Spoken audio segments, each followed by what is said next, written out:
تشریف آوری پر شکر گزار ہوں. ہماری بہنیں بھی یہاں پر موجود ہیں. سب سے پہلے پوری قوم کو مبارکباد کہ ارشد ندیم جس نے ایک تاریخی مارکہ سر کیا اور بہت بڑا ریکارڈ قائم کیا ہے، اور پاکستان کے لیے نہ صرف یہ کہ گولڈ میڈل اولمپکس میں جیتا ہے بلکہ اس نے عالمی ریکارڈ بھی قائم کیا. اور مایوسیوں کے اس دور میں ایک زبردست طریقے سے امید کا پیغام بن کر سامنے آیا ہے. ہم ارشد ندیم کو، ان کے گھر والوں کو، پوری پاکستانی قوم کو مبارکباد پیش کرتے ہیں. مجھے یاد ہے کہ پاکستان اگر اولمپکس میں کوئی کارکردگی اس کی ہوتی تھی تو وہ صرف ہاکی میں ہوتی تھی، اور ہاکی میں بھی گولڈ میڈل لیے ہوئے خالی 30 سال ہو گئے. 1984 میں ہم نے لاس اینجلس میں یہ گولڈ میڈل لیا تھا، اور اس کے بعد سے کسی انڈیویجول کا اس طرح سے پرفارم کرنا اور اتنا تاریخی طریقے سے پرفارم کرنا، اس سے تمام پاکستانیوں کے سر فخر سے بلند ہو گئے ہیں. تو ہم دعا گو بھی ہیں اور پوری قوم کی طرف سے مبارکباد بھی پیش کرتے ہیں. ہمارا دھرنا 14 دن جاری رہا اور بالآخر حکومت 5 مذاکرات کے دور کے بعد اس بات پر مجبور ہوئی کہ اس نے ہم سے ایک تحریری معاہدہ کیا ہے، اور اس معاہدے میں واضح طور پر ہم نے تمام منشقوں کو شامل کیا ہے اور ان کو ایک متعین وقت کے ساتھ منسلک کیا ہے کہ جس کے نتیجے میں عوام کو ریلیف ملے گا. بجلی کی قیمتوں میں جو اضافہ ہے، اور کل بھی آپ نے دیکھا کہ چونکہ وہ نیپرا کی وہ موجود تھی، اور فیول ایڈجسٹمنٹ چارجز جو ماہانہ ہوتے ہیں، اگرچہ کہ یہ فیول ایڈجسٹمنٹ چارجز پچھلے سال کے مقابلے میں پچھلے مہینے کے مقابلے میں تقریباً 77 پیسے کم جون کے مہینے کے لگے ہیں جو بل میں آئیں گے، لیکن بہرحال یہ نہیں لگنے چاہیے. لیکن اب ہم نے ان سے یہ بات طے کر لی ہے کہ اب ریلیف دینا پڑے گا، اور خاص طور پر آئی پی پیز کے حوالے سے جو پورا پاکستان میں ایک شور مچ گیا، یہ کریڈٹ جماعت اسلامی کو جاتا ہے اور اس کے دھرنے کو جاتا ہے کہ اس نے عوامی دباؤ حکومت کے اوپر ڈالا. کیونکہ آئی پی پیز تو بے لگام گھوڑا ہیں، اور آپ نے دیکھا تھا کہ کچھ دن پہلے تک بھی حکومت اور ان کے بڑے بڑے وزراء یہ کہہ رہے تھے کہ ہم تو اس طرح کے معاہدوں میں گھرے ہوئے ہیں کہ ہم آئی پی پیز پر کچھ کر ہی نہیں سکتے. اور ہمارا مسلسل یہ مطالبہ تھا کہ نہیں، حکومت ہوتی ہے، اسے اپنی رٹ قائم کرنی چاہیے اور فارنسک آڈٹ کرنا چاہیے، مکمل جانچ پڑتال کرنی چاہیے. اور اسی پورے عمل میں یہ تقریباً یہ ہفتے بھر کے مذاکرات چلتے رہے. پہلے مذاکرات شروع ہوئے، پھر تعطل آ گیا، اور پھر آخر میں 2-3 دن بات ہوتی رہی. اب ہم نے بجلی کی قیمتوں کو باندھ دیا ہے اس بات سے کہ جب آئی پی پیز کی رپورٹ 1 مہینے کے اندر اندر آئے گی، جس کو ہم نے معاہدے کا حصہ بنا لیا ہے،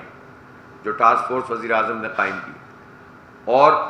اس کے نتیجے میں جتنا بھی فرق پڑے گا، جو بھی کیپیسٹی پیمنٹ اب ان آئی پی پیز کو دیتے ہوئے کم کی جائے گی، اس کا براہ راست اثر بجلی کے بلوں پہ پڑے گا.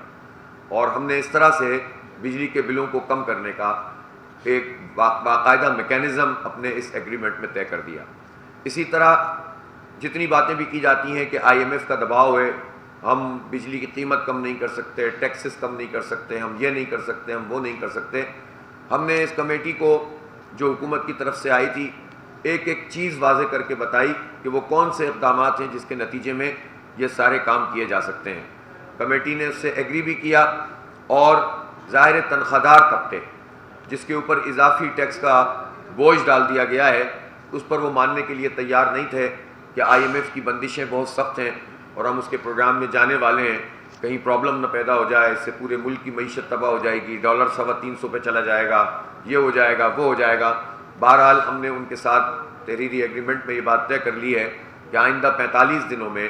اس پورے مسئلے کو ایڈریس کر لیا جائے گا، اور کسی بھی صورت میں یہ ٹیکس جو ہے وہ قابل قبول نہیں ہو سکتا کہ جو اضافی طور پر تنخواہ دار طبقے پہ لگا دیا گیا ہے.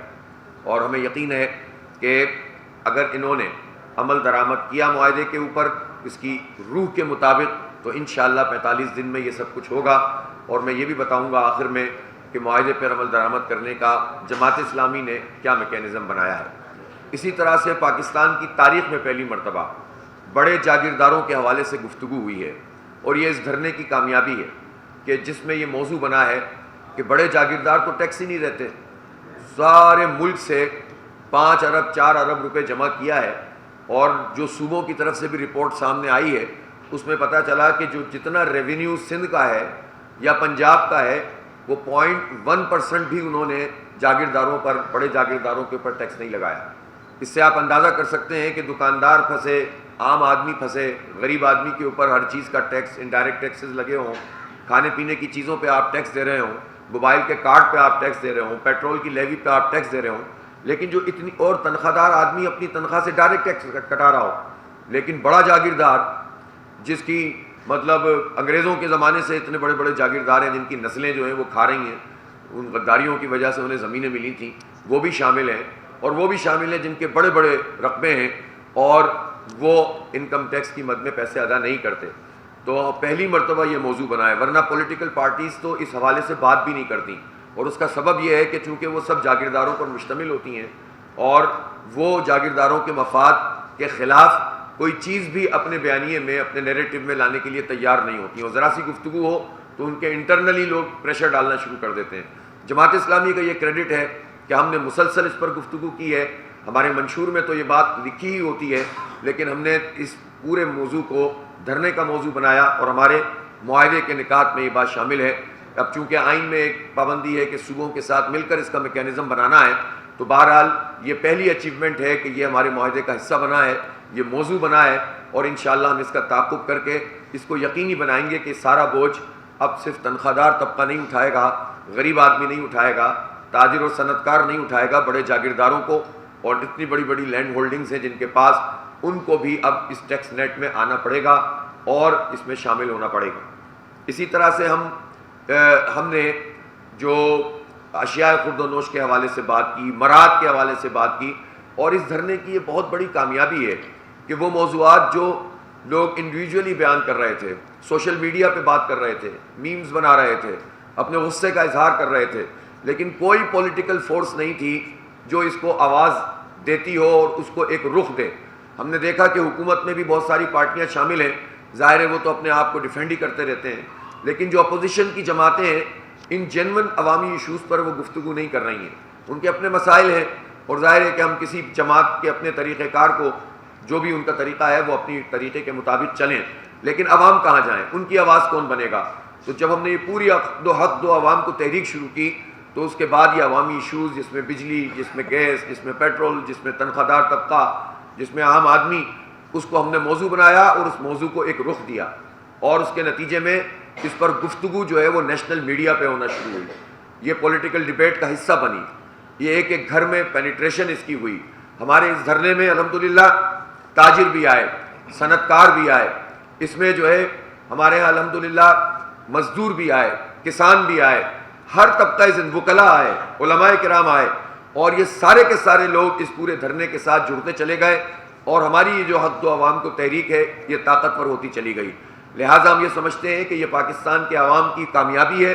اور میں اسے یہ سمجھتا ہوں کہ کامیابی کی طرف زبردست پیش رفت ہے، کہ جس میں ہم نے حکومت کو مجبور کیا ہے کہ وہ تحریری ضمانت انہوں نے دی ہے، تحریری معاہدہ ہم سے کیا ہے، پوری قوم کے سامنے اور میڈیا کے سامنے انہوں نے اس کا اعلان کیا ہے کہ ہم اس پر عمل درآمد کریں گے، اور یہ عمومی باتیں نہیں ہیں بلکہ اس کو ہم نے ٹائم لیمٹ کیا ہے، اور اس ٹائم کے اندر اس پر عمل درآمد کے لیے باقاعدہ میکینزم بنایا ہے۔ جماعت اسلامی کی کمیٹی اور حکومت کی کمیٹی ختم نہیں ہوئی ہے، بلکہ ہم نے اس کو کہا ہے کہ وہ میٹنگ بھی کرے گی اور عمل درآمد کا جائزہ بھی لے گی، بجلی کے بلوں کے حوالے سے بھی، تنخواہ داروں کے حوالے سے بھی، تاجروں کے ٹیکس کے حوالے سے بھی، ایکسپورٹرز کو جو اس وقت جو مسائل درپیش ہیں اس کے حوالے سے، یہ ساری چیزیں جو ہیں وہ ہم نے اس معاہدے میں شامل بھی کی ہیں اور اس پر عمل درآمد کا میکینزم بھی بنایا ہے۔ اس لیے یہ کوئی ایسا معاہدہ اگر کسی کے ذہن میں یہ ہے کہ بس بات ہوئی اور دھرنا مؤخر کرنے کے لیے، ختم کرنے کے لیے کام کیا گیا ہے، تو یہ بھی ہم بتا دیں کہ ہم نے وہیں پر یہ بات بھی واضح کر دی تھی کہ اس معاہدے پر عمل درآمد کے لیے جو گارنٹی ہے وہ جماعت اسلامی کی یہ پوری تحریک ہے، ہم نے ختم نہیں کیا، آج بھی ہم جلسہ عام کر رہے ہیں، بہت بڑا جلسہ عام انشاءاللہ اسلام آباد ایکسپریس وے پہ ہوگا، اور اسی طرح پرسوں یعنی 11 تاریخ کو لاہور میں ایک بہت بڑا جلسہ عام ہوگا، اسے آپ تاریخی دھرنا کہیں، جلسہ عام کہیں. پھر 12 تاریخ کو پشاور میں ہوگا، پھر 16 تاریخ کو ملتان میں ہوگا، 13 اور 14 اگست کو ہم یوم آزادی کی تقریبات منائیں گے، نوجوانوں کو اس میں جو ہے وہ انوالو کریں گے. اور یہ جو 16 اگست کا دھرنا ہے، اس کے بعد گلی گلی اور محلے محلے ہماری رابطہ عوام مہم چلے گی، اور میں خود خاص طور پر پورے پنجاب کا اور پورے پاکستان کا جو ہے وہ وزٹ کروں گا اس پورے ایک مہینے میں. اور عوامی جو پورا پریشر ہے اس کو ہم مینٹین کریں گے، اس لیے کہ اگر حکومت بھاگنے کی کوشش کرے گی تو یہ اس وقت ہوتا ہے کہ جب لوگ دھرنا دیتے ہیں اور دھرنا دینے کے بعد مذاکرات کر کے گھر چلے جاتے ہیں. جو میدان میں موجود رہتے ہیں وہ اس پر عمل درآمد کو یقینی بنواتے ہیں. اس لیے ہماری یہ پوری تحریک بھی جاری ہے. اور اسی دوران جن چیزوں کے اوپر انہوں نے ہم سے اتفاق کر لیا وہ تو ٹھیک ہے، لیکن جن پر اتفاق نہیں ہوا اور ہماری رائے یہ ہے کہ یہ ہونا چاہیے، اس پر بھی ہم اپنے پورے احتجاج کا حق رکھتے ہیں. اور ہم مشاورت کر رہے ہیں تاجروں سے کہ ہم ہڑتال کی کال دیں، اور یہ 14 اگست کے بعد یہ ہڑتال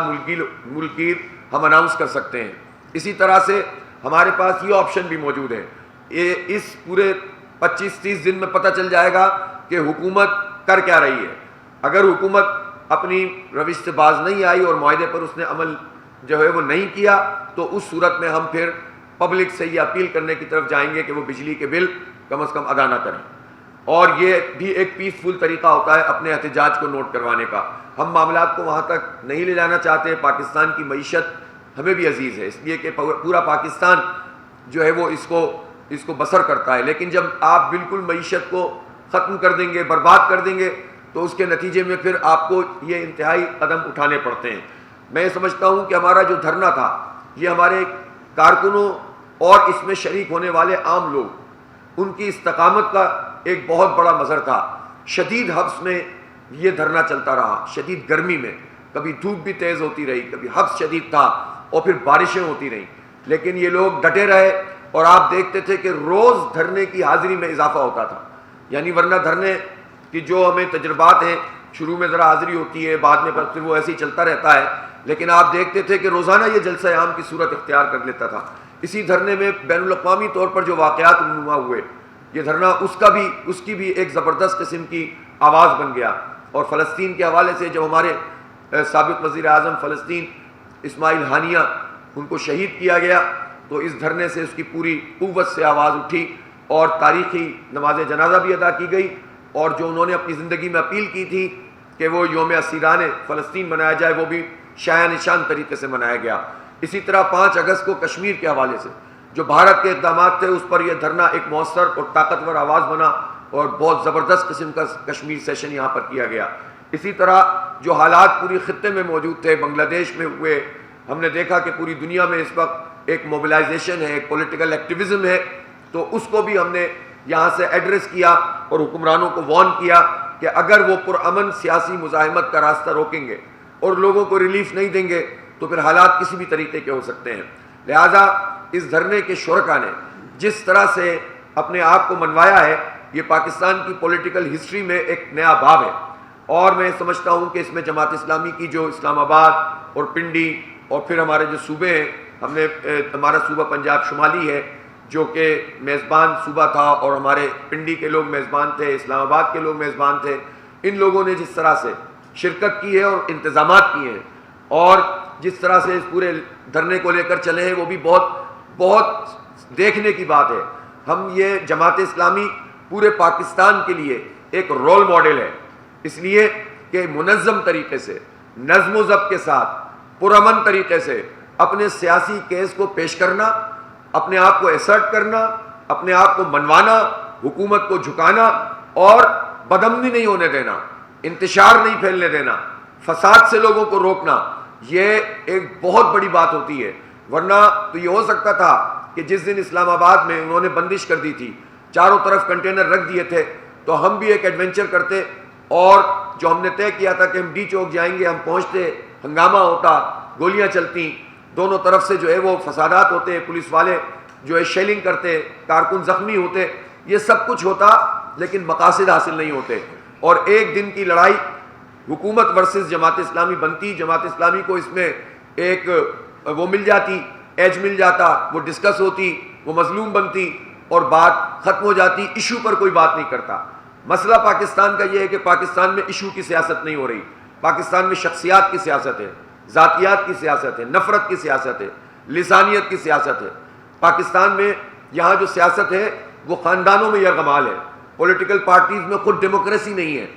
وہ جب اب خود فیملی انٹرپرائزز ہیں تو وہ کیسے جو ہے وہ جمہوریت کو فروغ دے سکتے ہیں؟ امپاورمنٹ نہیں ہے۔ اب کورٹس کو بار بار تاریخیں دینی پڑتی ہیں کہ لوکل باڈیز کے الیکشن کرائیں، کوئی حکومت لوکل باڈیز کے الیکشن کرانے کے لیے تیار نہیں ہوتی، طلبہ یونین کو بحال نہیں کرتے۔ آپ یہ بتائیں کہ اس ساری صورتحال میں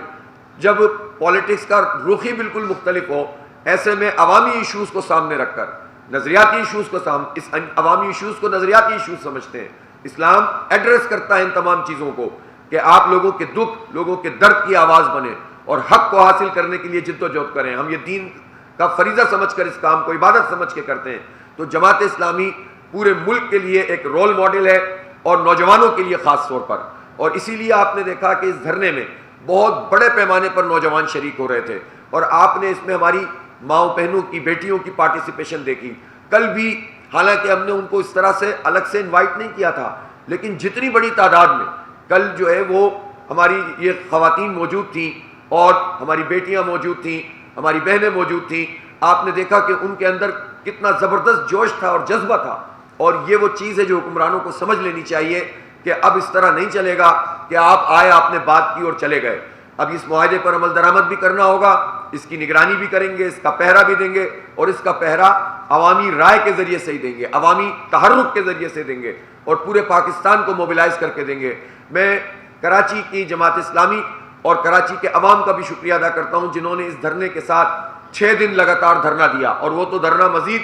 بڑھانے کے لیے تیار تھے۔ گورنر ہاؤس پہ وہ موجود تھے اور انہوں نے بھرپور طریقے، اور کراچی میں بھی چونکہ بزنس کمیونٹی بہت بڑی ہے، ظاہر ہے آدھا ایکسپورٹ کراچی سے ہوتا ہے، آدھا پورے پاکستان سے ہوتا ہے،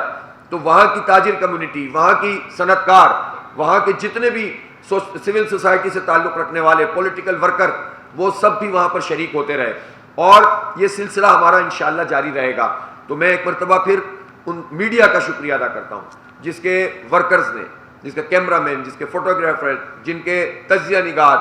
اور جو رپورٹرز ہمارے اس دھرنے میں شریک رہے، اور ہر طرح کی جو مشکل تھی دھرنے کے شرکاء کے ساتھ ساتھ انہوں نے بھی برداشت کی۔ ہماری کوشش ہوتی تھی کہ ہم ان کی مہمان نوازی کریں، لیکن ظاہر ہے کہ یہ کوئی ایسی جگہ نہیں تھی کہ جس پہ ہم اپنے آپ کی ساری ضروریات پوری کر سکتے، لیکن جس استقامت سے موسم کی سختی کے باوجود آپ نے وہاں پر اپنے فرائض انجام دیے ہیں اور اس دھرنے کو کور کیا ہے، میں خراج تحسین پیش کرتا ہوں۔ اور ضمناً یہ بات کہنا چاہتا ہوں کہ media workers, media reporters, media camera man, photographers جتنی محنت اور مشقت کرتے ہیں، جو اسائنمنٹ ایڈیٹرز، جو وہاں پر بیٹھنے والے میڈیا میں ہاؤسز میں کام کرنے والے جتنے بھی میڈیا کے لوگ ہیں، وہ جتنی محنت کر رہے ہیں اس کے لحاظ سے ان کو سہولتیں نہیں دی جا رہی ہیں، ان کی تنخواہوں میں اضافے نہیں ہو رہے، جو تنخواہیں ہیں وہ بہت کم ہیں، اور ہر وقت یہ تلوار لٹکی رہتی ہے کہ ان کو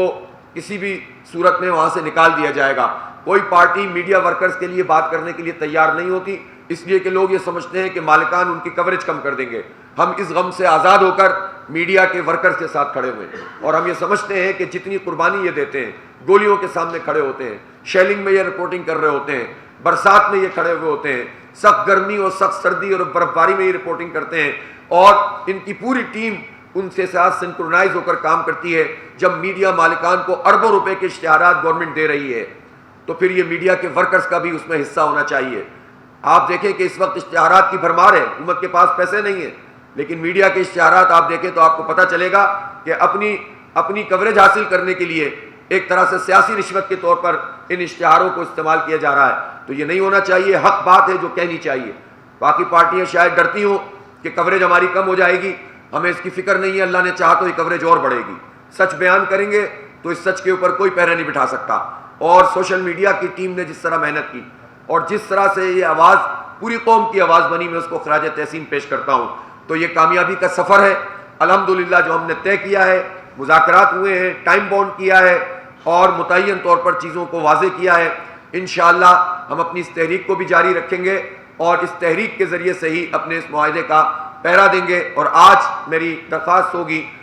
اسلام آباد اور پنڈی کے خاص طور پر عوام سے کہ جو ہم نے یہاں ایکسپریس وے اسلام آباد پہ ایک بہت بڑا جلسہ عام رکھا ہے، اس میں تمام لوگ آئیں، اپنی فیملیز کے ساتھ آئیں، خواتین بچے آئیں، اور ایک زبردست قسم کا یوم تشکر ہم منائیں گے۔ یہ اللہ کا شکر ہے کہ ہم نے فریضہ انجام دیا ہے، یہ اللہ کا کرم ہے کہ ہم قوم کی آواز بنے ہیں، یہ اللہ تعالیٰ کی عنایت ہے کہ جس کے نتیجے میں جماعت اسلامی نے پاکستان کے حقیقی مسائل کو اجاگر کیا ہے، ورنہ تو یہ سب معاملات دبے رہتے ہیں اور اقدامات ہوتے رہتے ہیں۔ تو بہرحال یہ کامیابی کا پہلا مرحلہ الحمدللہ طے ہوا ہے، آگے بڑھیں گے اور پاکستان کو حقیقی معنوں میں وہ پاکستان بنائیں گے جس کے خواب دیکھنے کے لیے لوگوں نے قربانیاں دی تھیں، گھر بار چھوڑے تھے، قافلے لٹے تھے، شہید ہوئے تھے۔ وہ پاکستان ابھی تک ہمیں ملا نہیں ہے، وہ ہمیں لینا ہے اور اپنی مستقبل کو اور اپنی قوم کو اور اپنے بچوں کو وہی پاکستان دینا ہے جس کی تمنا میں لوگوں نے قربانی دی تھی۔ بہت شکریہ۔ میرا سوال لے لیں رضا عابد روز ٹی وی چینل سے۔ میرا سوال یہ ہے کہ یہ آپ نے عوامی مسائل پہ دھرنا دیا، یہ تو بہت اچھا کیا، لیکن اس دھرنے سے جو آپ نے حاصل کیا تو ایک صرف معاہدہ، تو جتنے نکات پیش ہوئے تھے اس میں سے ابھی تک تو کچھ سوائے ایک کارکنوں کی رہائی ہوئی اور تو کچھ نہیں ہوا۔ تو آپ سمجھتے ہیں کہ آپ اس حکومت پہ اتنا اعتبار کر رہے ہیں، یہ کافی ہے؟ دیکھیں بات یہ ہے کہ کام تو معاہدے سے ہی شروع ہوگا نا۔ کسی بھی جگہ پر آپ بات کرتے ہیں تو تحریری ضمانت ہی سب سے بڑی چیز ہوتی ہے، اور گورنمنٹ ہوتی ہے۔ اگر گورنمنٹ کے وزیر داخلہ اس سے بڑا تو کوئی وزیر نہیں ہوتا نا، تو وہ وزیر داخلہ آ کر اور ان کے ساتھ ایک اور وزیر آ کر اور اس سے پہلے 5 وزراء آ کے ایک ایگریمنٹ آپ سے یاد کریں اور پوری قوم کے سامنے میڈیا کے ذریعے سے یہ کہیں کہ ہم اس پر عمل درآمد کریں گے۔ وزیر اعظم نے بھی کہا ہے کہ عمل درآمد کریں گے، تو زبانی بات کی بھی اہمیت ہے لیکن تحریر کی بھی اہمیت ہے۔ ہم وہاں پر گولی چلانے تو نہیں آئے تھے، ہم تو تحریری ضمانت ہی لینے آئے تھے نا کہ اب اس کے بعد یہ اقدامات کیے جائیں گے۔ یہ اقدامات کیے جائیں گے تو ہم گھر نہیں چلے گئے، آج بھی ہم جلسہ عام کر رہے ہیں۔ ہم نے دھرنا مؤخر کیا ہے، ختم نہیں کیا۔ جماعت اسلامی سے کوئی توقع کرے کہ وہ بس چلے جائیں گے، اب اپنی تھکن دور کریں گے 1 سال تک، تو ایسا تو نہیں ہے۔ ہمارا کارکن تو دھرنوں سے چارج ہوتا ہے، ہمارا کارکن تو پولیٹیکل ایکٹیویزم میں خوش ہوتا ہے، اور اس کے ساتھ ساتھ ہمارے کارکنوں کا نیٹ بھی بڑھتا چلا جا رہا ہے۔ یہ تو ٹیکس نیٹ نہیں بڑھا رہے، لیکن جماعت اسلامی کے ورکرز کا نیٹ بڑھتا چلا جا رہا ہے اور نوجوان اس میں شامل ہوتے چلے جا رہے ہیں۔ تو الحمدللہ ہم بالکل پرعزم بھی ہیں، اور حکومت سے دیکھیں گڈ جیسچر میں تو میں یہی بات کروں گا کہ یہ عمل درآمد خود ہی کرنا چاہیے۔ اتنا بڑا وعدہ اگر قوم کے سامنے کیا ہے اور تحریر لکھی ہے، لیکن اگر یہ ادھر ادھر ہوں گے تو ہمارے دھرنے، ہماری تحریک، ہماری ہڑتالیں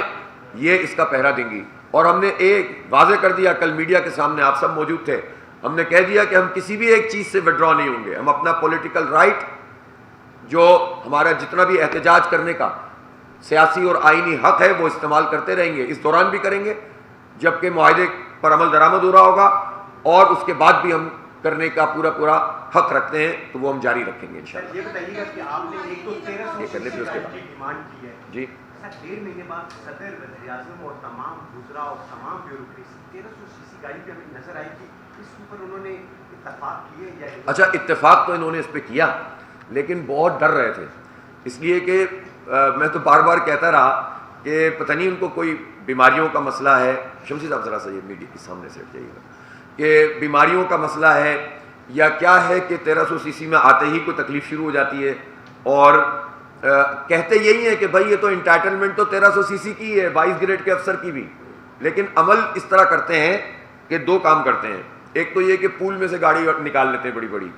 ادھر ادھر سے پکڑ لیتے ہیں، کسی کمیٹی کے نام پر، کسی اور چیز کے نام پر، کبھی فیلڈ ڈیوٹی کے نام پر پکڑ لیتے ہیں، کبھی یہ کرتے ہیں کہ کہتے ہیں جان کو بہت خطرہ ہے، یعنی پاکستان کے عام لوگوں کو خطرہ نہیں ہے، ان کو خطرہ ہے بہت، اور اس جان کے خطرے کے نام سے بڑی گاڑیاں لے کر ان کو بلٹ پروف کرواتے ہیں۔ تیسری چیز یہ کرتے ہیں کہ گاڑی اگر اپنی ذاتی استعمال کرتے ہیں تو اس کی جتنا مینٹیننس الاؤنس ہے وہ سرکار سے پکڑ لیتے ہیں۔ اب سرکار سے پکڑنے کا مطلب کیا ہے؟ یہ میرے اور آپ کے ٹیکسز ہیں۔ اس پر ہم نے ان سے بہت تفصیل سے بات کی، اور ہم نے ہماری طرف سے جو بہت زور تھا جس چیز کے اوپر، یہ 1300 سی سی والی گاڑی کے معاہدے کے اوپر تھا، انہوں نے اس پر ابھی سگنیچر تو نہیں کیا ہے، لیکن انشاءاللہ تعالیٰ ہم ان کو گھیر لیں گے اور ان کو مجبور ضرور کر دیں گے۔ اور یہ وہ چیزیں شامل ہیں کہ جس کے اوپر ہم مسلسل، ظاہر ہے کہ سارے معاہدے کے اوپر تو اتفاق نہیں ہو پا رہا تھا، جس کی وجہ سے جو ہے وہ ہم نے جو چیزیں فوری طور پر کرنے کی تھیں، امیڈیٹ ریلیف کی، وہ ہم نے کر دی ہیں، اور جن چیزوں کا تعلق اس سے تھا کہ یہ ان سے بعد میں کروانی ہے، اس پر پبلک پریشر ڈالتے رہیں گے اور ان سے انشاءاللہ کروا لیں گے، اللہ نے چاہا تو۔ یہ ان سے بیچ میں مل جائے گی۔ جی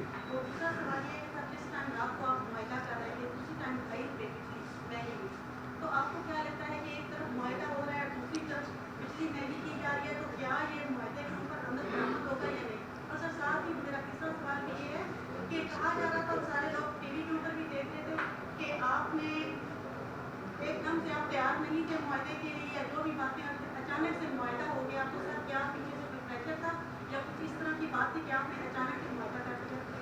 اچھا، پہلی بات تو یہ کہ معاہدے کی کاپی آپ کو دے دیں گے انشاءاللہ. انہوں نے دستخط اس پہ کیے ہوئے ہیں، اس کو ری ڈرافٹ کر کے ایک بار پھر ان سے دستخط لینے تاکہ کام بالکل ایک ہی پیج پہ ہو جائے، تاکہ وہ کہیں نہ جا سکیں. ویسے ہمارے پاس ان کے دستخط شدہ موجود ہیں، محفوظ ہیں بالکل. اچھا، دوسری بات یہ ہے کہ جو آپ نے ایک کاپی کی بات، ہاں جو اچھا یہ جو بجلی مہنگی ہوئی ہے، میں کوئی جسٹیفیکیشن اس کی نہیں کرنا چاہتا اس لیے کہ یہ کام غلط ہے، لیکن یہ جو فیول ایڈجسٹمنٹ چارجز ماہانہ تقریباً یہ بھی ایک دھندا ہے نا، فیول ایڈجسٹمنٹ چارجز. یہی تو آئی پی پیز کا اور پلانٹس کا اور ان کی 50 مسئلے ہیں نا جس میں الجھا کے پوری قوم کے اوپر یہ بجلی کے بم گراتے ہیں. اسی کو تو ہم نے ایڈریس کیا ہے. لیکن یہ فیول ایڈجسٹمنٹ چارجز کے نام پر جون کے فیول ایڈجسٹمنٹ چارجز کی نیپرا نے کل منظوری دی ہے. حکومت نے تو پہلے ان کو بھیجا ہوا تھا اور یہ ہمارے معاہدے سے پہلے ہو چکا تھا. بہرحال یہ نہیں ہونا چاہیے اور آئندہ بھی ہم اس کے اوپر اس کو انشور کریں گے کہ اب یہ اس مختلف مدات میں جس طرح سے یہ ٹیکسز لگاتے ہیں، اگر اوریجنل لاگت میں نہیں لگاتے تو ان مدات میں لگا کر یہ بوجھ ڈالتے ہیں، یہ نہیں ہونا چاہیے. البتہ وہ خود یہ کہہ رہے تھے کہ پچھلے مہینے فیول ایڈجسٹمنٹ میں جو ہے وہ اس سے زیادہ بجلی لگائی گئی تھی، یعنی جو پچھلے مہینے کے بل آئے تھے اس کے مقابلے میں یہ فیول ایڈجسٹمنٹ کم لگائے. لیکن ہم نے کہا یار یہ ایسی باتیں ہیں، فیول ایڈجسٹمنٹ کا دھندا ہی غلط ہے. یہ آئی پی پیز کو آپ لگام دیں، اپنے پلانٹس کو ٹھیک کریں، آئل والے پلانٹ بند کریں، بڑے مہنگے فیول والے پلانٹس بند کریں گے آپ، اور جو سستے فیول والے پلانٹ ہیں ان کو چلائیں گے، جو بوسیدہ پلانٹ ہیں ان کو بند کریں گے تو خود بخود یہ فیول ایڈجسٹمنٹ کا دھندا بھی ختم ہو جائے گا. تو بہرحال ہم نے آئی پی پیز والے اس میں جتنے بھی ہمارے اس کی ذیلی نکات تھے اس میں بہت واضح طور پر ان چیزوں کو مینشن کیا ہوا ہے. اور جو آپ نے یہ بات بتائی ہے کہ اچانک نہیں ہوا، 5 ادوار ہوئے ہیں مذاکرات کے اور کچھ چیزوں پہ ایگریمنٹ ہوا تھا اور کچھ چیزوں پہ نہیں ہوا تھا. تو یہ 5ویں دور کے بعد جو ہے وہ ہم نے اس نتیجے پہ پہنچے کہ ہم اس دھرنے کو مؤخر کریں اور ظاہر ہے کہ اس کے بعد پھر ہم اپنی پولیٹیکل ایکٹیویزم کو بڑھائیں. اور جیسا کہ آپ کو بتایا کہ ہم نے دھرنا مؤخر کیا، ختم نہیں کیا، اور آج جلسہ عام ہے اور پھر اس کے بعد لاہور اور پشاور اور ملتان اور پورے پاکستان. جی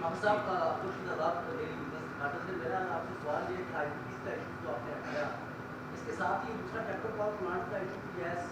ٹریکٹر پاور پلانٹ کو یہ فرٹیلائزر اس کے علاوہ فرٹیلائزر جو کمپنی ہے کا ایشو جو ہے، ایف ڈی جو پروسیس ہے، سیمنٹ کا ہے اور اس طرح دوسرے بھی ایشوز ہیں، ان کو بھی آپ نے ہائی لائٹ کیا. اور ایک دوسرا میرا سوال ہے اقبال ثانی سے بھی تعلق ہے. آپ آدمی طور پر اقبال ثانی کا ایک جائزہ لیں کہ آدمی گزری ہے ملیشیا سے لے لیں، آپ کیا گزری ہے ملیشیا سے ایجپٹ اور ایجپٹ سے بنگلہ دیش،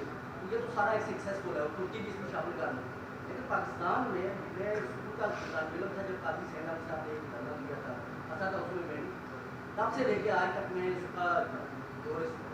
کارپوریٹ کی میرا تعلق کی ڈگری سے آپ یہ تو تمہارا پاکستان میں ایک مکمل فیلئر کیا ہونا؟ یار یہ آپ کے دونوں سوال جو ہے نا ہماری ان ساری باتوں سے ریلیونٹ اس طرح تو نہیں ہے کہ میں جواب دے دیتا ہوں. باب میں بیٹھ کے ہاں، پہلی بات تو یہ ہے کہ جن ایشوز کا آپ نے حوالہ دیا ہم نے پہلے ہی واضح کر دیا تھا کہ ایشوز تو پاکستان میں معیشت کے بھی اور سیاست کے بھی، جمہوری آزادیوں کے بھی، آئین کی بالادستی کے بھی، فارم 47-45 والے بھی، تعلیم کے بھی، صحت کے بھی بے شمار ہیں. اور ان سب پر ہم نے کمپریہنسو ایک قومی ایجنڈا بنا لیا. اس ایجنڈے پر ہم ماس موبلائزیشن شروع کرنے جا رہے ہیں اسی اگست کے مہینے میں، اور اس پر ہم اپنی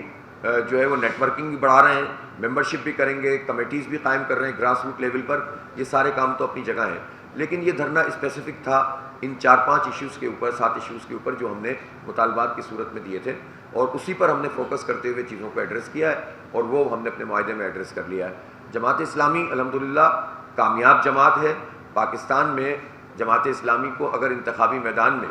کامیابی نہیں ہوئی ہے تو اس کے بے شمار اسباب ہیں جس کا ہم پورے دھرنے میں ذکر کرتے رہے. 14 دن آپ نے اگر کور کیا ہے تو میرا خیال ہے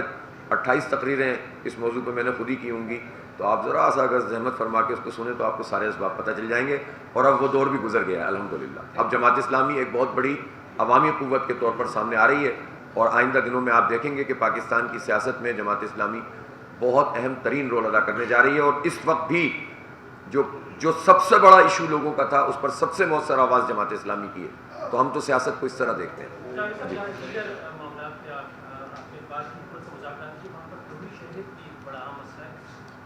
یہاں بھی وہ مفادات رکھتے ہیں اور غیر ملک کی